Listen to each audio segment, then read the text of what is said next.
Many believers struggle financially despite studying Scripture regularly. They understand biblical principles. They apply wisdom in other areas of life.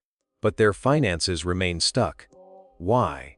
Because they miss the specific financial laws that control money. The Bible contains precise principles that produce wealth when applied correctly. You are about to learn 9 biblical money principles that produce financial results. These principles work for anyone who applies them. Which principle do you think most people overlook? Comment the number below. Principle 1. Financial increase requires both prayer and instruction. Prayer alone without applied instruction produces limited financial results. The Bible teaches that faith must be paired with action.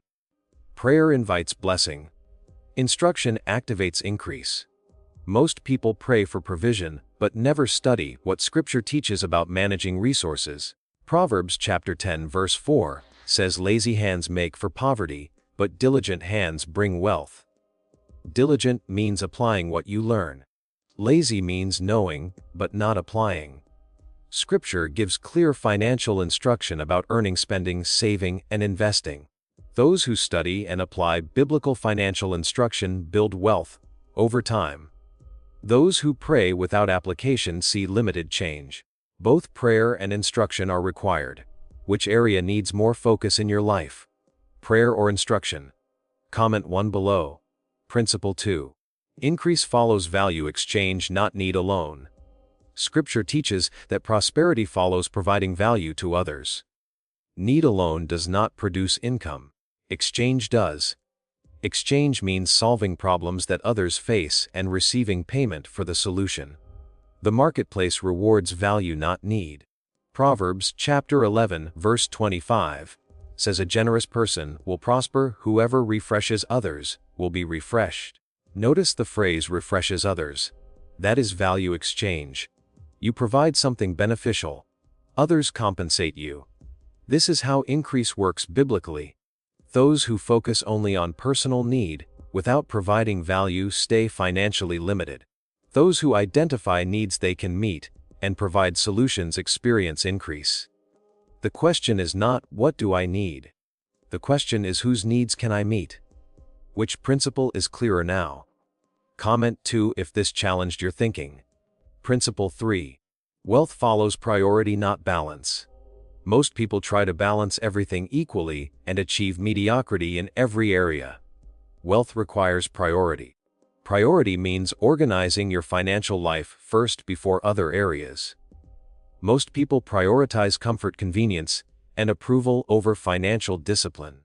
Proverbs chapter 24, verse 27 says, "Put your outdoor work in order, and get your fields ready. After that, build your house." Order your work first. Build comfort after. Not the other way around. Those who prioritize financial discipline before comfort build wealth consistently.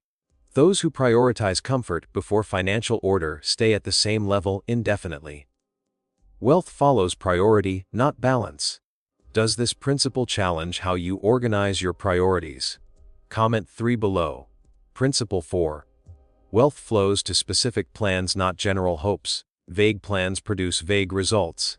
Specific plans produce specific outcomes. Most people make general statements like, "I want to be financially stable," or "I hope to save more." That produces nothing measurable. Wealth flows to clearly defined goals with specific numbers and deadlines. Proverbs chapter 29 verse 18 says, "Where there is no vision, the people perish." No vision means no specificity. Perish means failure to progress. Those with vague financial goals see vague results, which means minimal change. Those with specific measurable financial goals see specific measurable results. The difference is clarity. Write specific financial goals with exact numbers and exact deadlines. Do your current financial goals have specific numbers and dates? Comment 4 if you need to increase specificity. Principle 5. Money responds to stewardship, not ownership mentality. Scripture teaches that God owns everything, and we are stewards of what He provides. This changes how you manage resources. Stewardship means managing what you receive, as if you will give an account for every decision. Psalm chapter 24 verse 1 says, "The earth is the Lord's and everything in it, the world, and all who live in it." Everything includes the resources you manage. Those who act with an ownership mentality tend to mismanage resources because they view them as theirs to use however they want.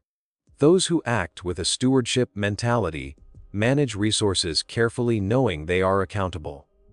Money responds better to stewardship than ownership thinking.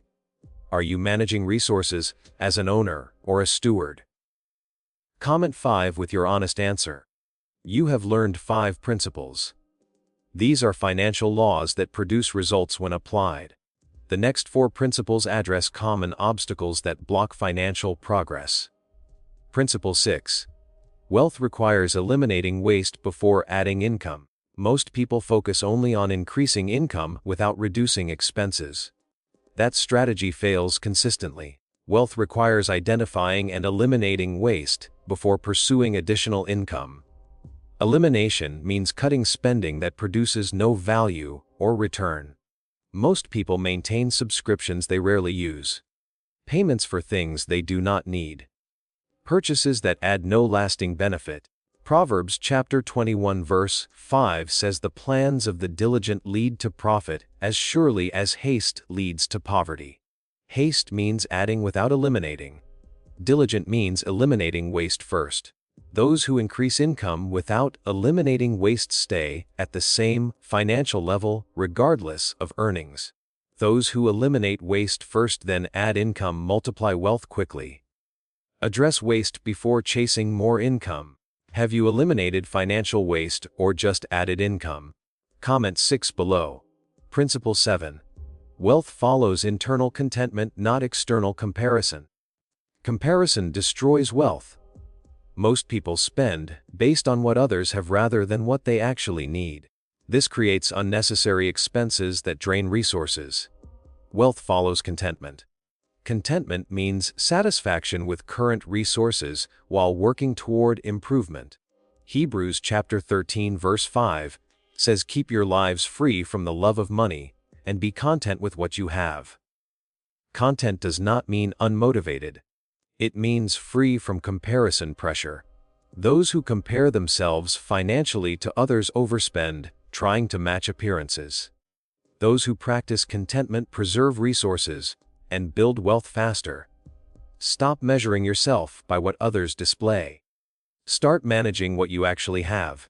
Does comparison pressure affect your spending decisions? Comment 7 if this applies to you. Principle 8. Increase comes from spending margin, not income size.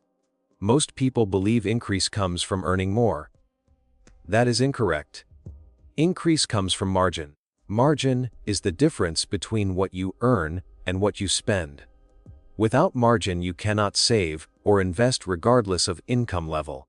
Proverbs chapter 13, verse 11 says, "Dishonest money dwindles away, but whoever gathers money little by little makes it grow." Little by little requires margin. Gathering over time requires keeping more than you spend. Someone earning $200,000 with zero margin builds nothing. Someone earning $50,000 with healthy margin builds wealth. Those with margin create increase. Those without margin stay stuck. Focus on creating margin by spending less than you earn. Do you currently have spending margin or do expenses match income? Comment 8 below. Principle 9. Wealth requires preparation before opportunity. Most people wait for opportunity without preparing systems to capture it. Wealth requires preparation. Preparation means building financial systems before opportunities appear. Most people have no budget, no savings plan, no investment strategy, no clear financial structure.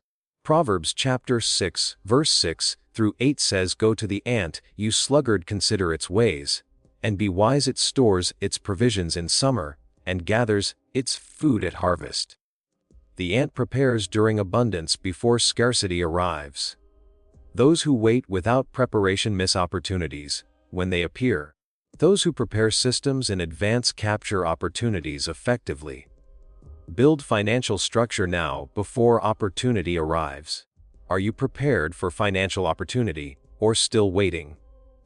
Comment 9 with your current status. These 9 principles separate those who build wealth from those who stay financially stuck. Ignoring these principles produces continued financial struggle. Applying these principles consistently produces measurable financial progress. Your financial outcome follows which principles you apply. Comment below which principle you need to focus on first. That is where you start. Subscribe to Biblical Finances for more biblical money principles that produce results when applied correctly.